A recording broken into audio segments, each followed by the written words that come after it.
"I'm going to teach you to knit," she said, and for a moment I thought she was crazy. I knew that someone must have told her what I'd been through. She should have known better.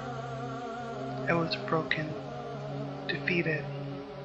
I could barely manage the focus required to remember to eat. Something must have shown on my face because she smiled.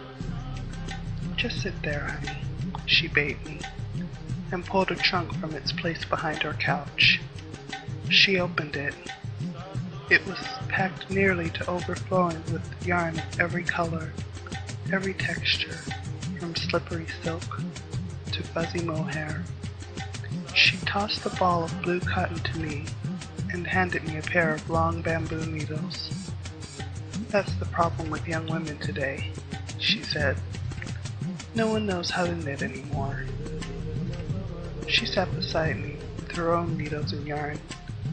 "Watch me," she said. I did as she said, did as she did. The hour crawled by. My hands fumbled and tripped trying to keep up with hers. Her patience was nearly tangible. I could see that her needles wanted to fly, weaving yarn into cloth. But she moved slowly, so that I could keep up. I muddled along after her, pulling one loop of blue through another. Finally, my needles could move faster. My mind began to wander. I remembered blood as I pushed one needle through the stitch on the other. I remembered the smack of flesh against flesh as I pulled the yarn through.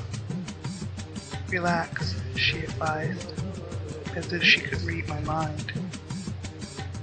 I watched her move, tried and failed to match her speed. My mind began to clear. The memories floated away, and for a moment, I forgot.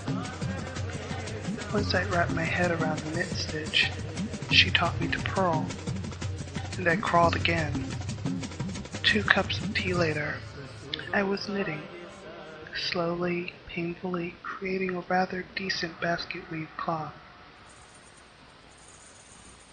Once there was about an inch of material dangling from my needle. She taught me to bind off, leaping one stitch over the other until I had a long, useless rectangle of cloth.